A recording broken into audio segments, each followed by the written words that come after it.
Chapter 6, Terrorism.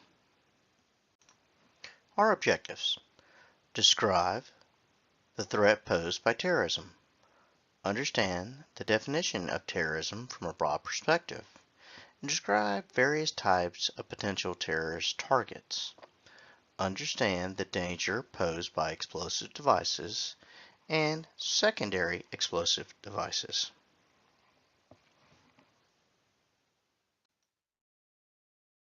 Define weapons of mass destruction. Understand the basic differences and indicators of chemical, biological, and radiological threats. Describe operations considerations at a terrorism event, including initial actions, interagency coordination, decontamination, mass casualties, and triage. Terrorism, defined in the U.S. Code of Federal Regulations. The unlawful use of force and violence against persons or property to intimidate or coerce a government, the civilian population, or any segment thereof, in furtherance of political or social objectives. Their goal: to produce feelings of fear in a population or group. The challenge lies in determining intent and in the first few minutes. The distinction between criminal intent and an accident may not be clear. Domestic terrorism, which are acts committed within the U.S. by individuals or groups that operate entirely within the U.S., and international terrorism is any act that transcends national boundaries.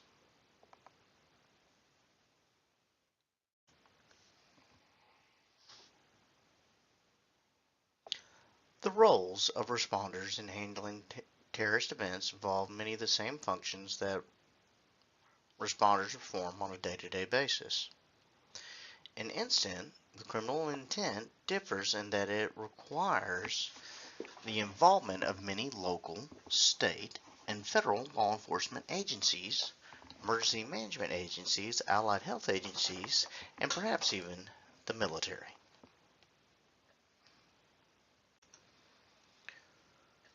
Potential targets and tactics. Terrorism tends to choose symbolic targets, such as places of worship, embassies, monuments, and prominent government buildings. Explosive devices are popular weapons for terrorists. In recent years, the number of suicide bombs have increased significantly. Law enforcement agencies routinely gather intelligence about terrorist groups, threats, and potential targets. The fire service is increasingly engaged in intelligence sharing. News reports about terrorist incidences abroad can help responders stay current with trends in terrorist tactics. Internal resources can also help responders stay current. Another popular target can be infrastructure, such as bridge, tunnels, subways, or hospitals, the public water supply, and the electrical power distribution system, telephones, or computer-based targets. Symbolic targets, such as the national monument, foreign embassies and institutions, and religious institutions. Civilian targets, such as shopping malls, schools, and sports stadiums. Ecoterrorism, which are illegal acts committed by groups supporting environmental or environmental-related causes. They can be such things as sabotaging logging operations, bombing university research laboratories, or targeting construction projects extending into wilderness areas. Agroterrorism. This is the use of chemical or biological agents to attack the agricultural industry or food supply by introducing animal-targeted diseases, contaminating crops or water supplies, cyberterrorism, allegedly compromising government, industrial, or private computer systems, accessing credit card data or personal information, and infecting systems with a virus. Other methods: explosive and incendiary devices, which are most common and prevalent weapons used to cause intentional harm. Improvised explosive devices, which are any explosive device fabricated from readily available materials. They can be contained in almost any type of package. Pipe bomb, which is the most common, is a length of pipe filled with an explosive substance and rigged with a detonator. Secondary devices, intended to explode sometime after the initial device detonates, designed to kill or injure emergency responders, law enforcement personnel, spectators, bystanders, or news reporters. Also used to increase levels of fear and chaos following the attack. Potential explosive devices are ones that have not yet exploded. Responders should remove civilians from the area and establish a perimeter at a safe distance. Explosive Ordnance Disposal (EOD) personnel should assist device and render it inoperable. Responders should establish command posts and staging areas. A forward staging area may be established. A rapid intervention team stands by to provide immediate assistance to the bomb disposal team. Actions following an explosion. First priority is to ensure your safety. Then ensure safety of the scene. Join training with local, state, and federal agencies charged with handling incidents involving explosive devices should occur on a routine basis. Agents. Weapons of mass destruction agents include chemical, biological, radiological, as well as conventional weapons and explosives. Chemical agents. These agents are readily available because they are widely used and produced in the United States and are found in a broad range of industrial and commercial processes. Instructions can be found on the internet, in books, and in print or online sources.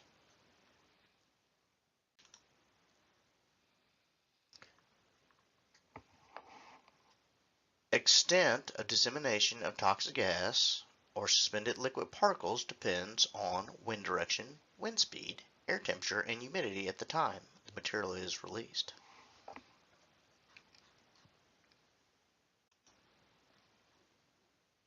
Nerve agents. They are toxic chemical agents that attack the central nervous system. They were first developed in Germany pre-World War II. They are similar to some pesticides, but more toxic. Liquids that must be dispersed in aerosol form are broken down into fine droplets to be inhaled or absorbed through the skin.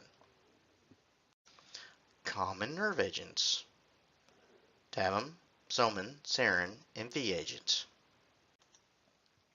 Symptoms of exposure are evident within minutes. Those symptoms are pinpoint pupils, runny nose, drooling, difficulty breathing, tearing, twitching, diarrhea, convulsions or seizures, and loss of consciousness. A duodot is the most common field level treatment delivered as a single dose through one needle. Each drug has a specific target and acts independently to reverse the effects of nerve agent exposures. After a certain time, the duodot may be ineffective because the nerve agents once absorbed by the body. Blistering agents. sulfur mustard, which is clear, yellow, or amber oily liquid with a faint odor of mustard or garlic. It vaporizes slowly. Lewisite, oily, colorless dark brown liquid with the odor of geraniums.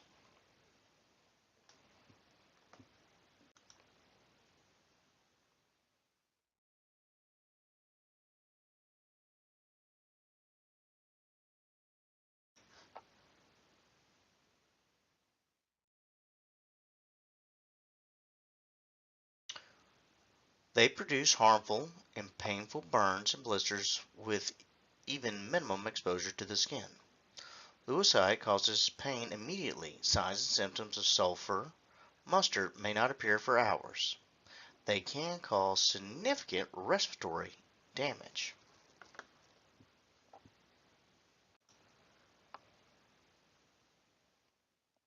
Pulmonary agents, also known as choking, can cause severe damage to lungs and lead to asphyxia. Phosgene and chlorine gas are two examples.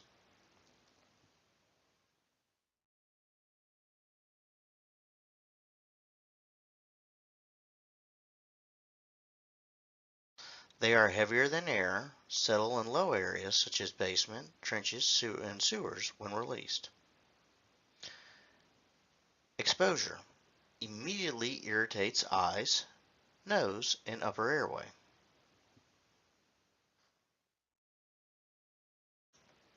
Within hours, they can cause pulmonary edema, which is the filling of the lungs with a fluid.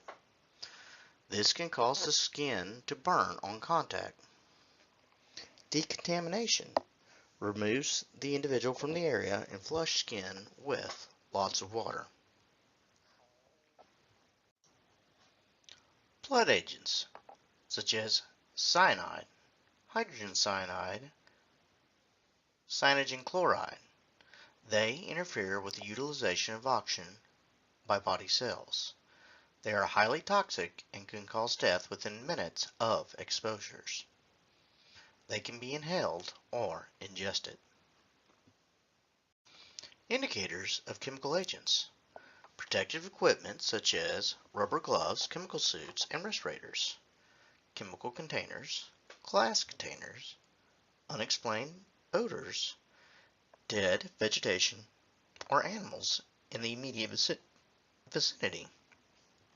Chemistry books or other reference material.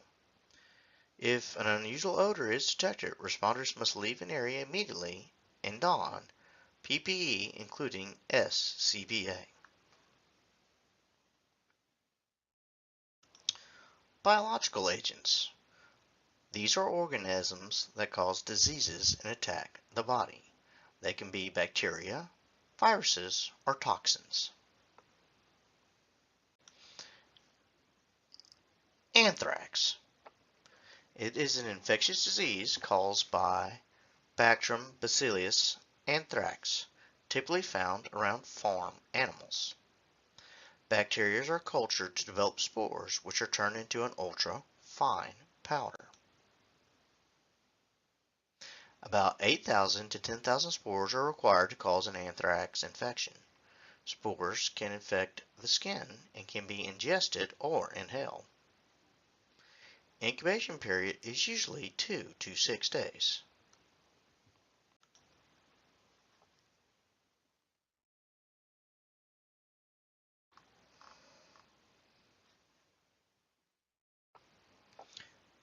Anthrax can be treated with a variety of antibiotics if diagnosed early enough. Presumptive field tests are available so hazardous material teams can determine whether the threat of anthrax is legitimate. To be positively identified, anthrax must be cultured in a lab. Plague, caused by bacterium, which is commonly found on rodents, then transmitted to humans by fleas that feed on infected animals and then bites humans. Individuals bitten by fleas generally develop bubonic plague, which attacks the lymph nodes. The pneumonic plague is contracted by inhaling bacterium. The bacteria can survive for weeks in water, moist soil, or grains. It can be cultured to be used in aerosol from incubation period from 2 to 6 days. It is treated with antibiotics. Smallpox, highly infectious and fatal, caused by the variola virus. It kills about 30% of all persons who become infected. It starts as a small red spot or rash on the mouth, then the rash progresses to the face, followed by the arms and legs, and further outwards to the hands and feet. By 1980, it had been successfully eradicated as a public health threat through the use of vaccines. The U.S. and Russian maintain cultures for research. International terrorist groups, however, may have acquired it.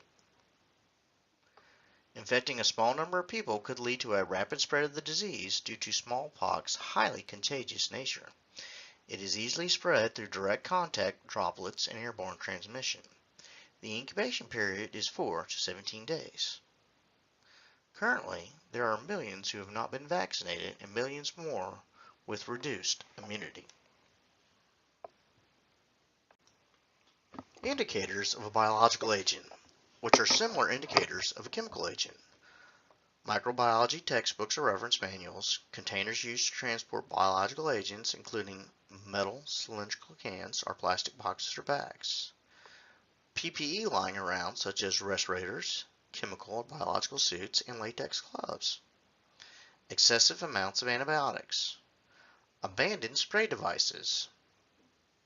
Lab area personnel may exhibit symptoms consistent with biological weapons.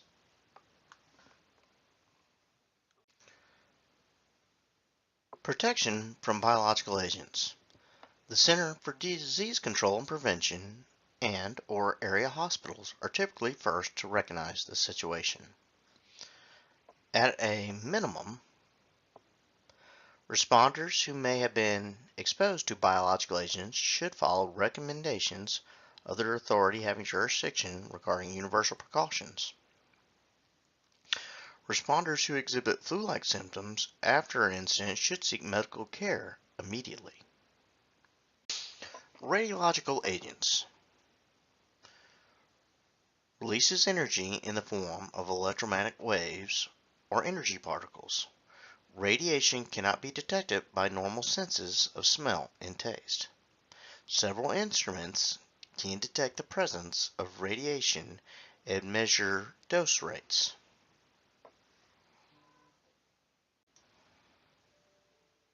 Alpha particles can travel 1 to 2 inches from their source. Clothing or paper can stop this type of energy. Ingestion can damage internal organs. Beta particles can travel 10 to 15 feet, and metal, plastic, and glass can stop this type of energy. Exposure can be harmful to skin and eyes. Ingestion or inhalation will damage internal organs. Gamma radiation can travel significant distances and penetrate most materials and pass through the body. It is the most destructive to the human body. The only material that can stop it are concrete, earth, and dense metals such as lead. Effects of radiation. Low-level exposure can cause nausea and vomiting. High level can cause vomiting and digestive system damage within a short time. Other systems include bone marrow destruction, nerve system damage, and radioactive skin burns. A person contaminated will have particles on exposed skin and clothing. Decontamination must be complete and thorough. Ways to limit exposure. Keep time of exposure short. Stay as far away from the source as possible. Use shielding to limit the amount of radiation absorbed by the body. Do not enter the area that might contain radiation until trained personnel have assessed the radiation. Indicators of a radiological agent. production or contaminated equipment such as lead or stainless steel containers. Equipment that may be used to detonate the radioactive source such as containers, caps, fuses, gunpowder, and timers. Radiation monitoring equipment such as Geiger counters. And personnel exhibiting exposure symptoms. Radiation dispersal devices or dirty bombs. These are any devices that cause the purpose dissemination of radioactive material across the area without a nuclear detonator. Improvised nuclear devices is a weapon fabricated from fissile material capable of producing nuclear explosion. Radiation exposure devices. Radioactive material in a sealed container located where persons nearby will receive a direct exposure. Operations. Emergency responders will usually not know that a terrorist incident has occurred until personnel on the scene begin to piece together information. Initial action. Responders should approach a known or potential terrorist incident just as they would a hazardous material incident. First, units should establish outer perimeter to control the access to any from the scene. Deny access to all except emergency responders and prevent potential contaminated individuals from leaving the area before they get decontaminated. Incident command should be established in a safe location. Initial reconnaissance teams should quickly examine the involved area and determine the number of people involved. Should always use proper PPE, including SCBA. Process of elimination may be required to determine the nature of the situation.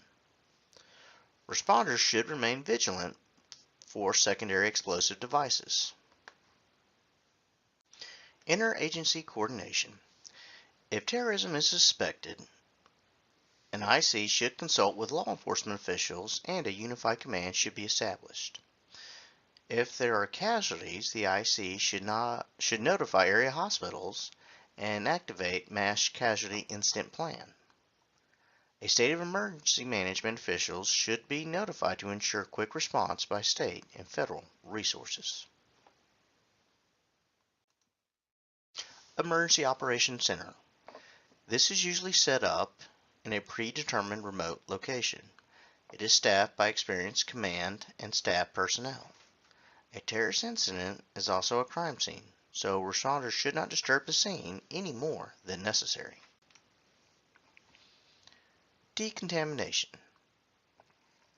Perimeter established for an incident response must fully surround the area of contaminants. Standard decontamination usually involves the process of people through a series of stations. At each station, clothing and protective equipment removed and individual cleaned. Mass decontamination may be necessary if incidences involve a large number of people. Master stream devices from an engine company can be used to create high volume, low pressure showers. These are specially designed tents with pre-plumbed sprayers as well. Mass casualties. Mass casualty plans require resources from multiple agencies. Patients may need to be decontaminated as they are moved to triage and treatment areas. In other cases, triage and treatment areas may be considered contaminated, and patients would be decontaminated before they are transported to the scene. Summary. Terrorism is the unlawful use of force and violence against persons or properties to intimidate or coerce a government, the civilian population, or any segment thereof, in furtherance of a political or social objective. The broad definition encompasses a wide range of acts committed by different groups for different purposes. The goal of terrorism is to produce feelings of fear in a population or group. Terrorism can occur in any community, so it is essential that responders be aware of all potential targets in their area. Terrorists can and do turn ordinary objects into weapons. Secondary devices are intended to explode sometime after the initial device detonates. Weapons of mass destruction include chemical, biological, and radiological agents, as well as conventional weapons and explosives. As a part of the response to a potential terrorism incident, it is important to be able to identify which type of agent is involved. When dealing with a potential terrorist-related incident, responders should establish a staging area at a safe distance from the scene and follow the directions of the incident commander. Interagency coordination is an important part of responding to a terrorist event.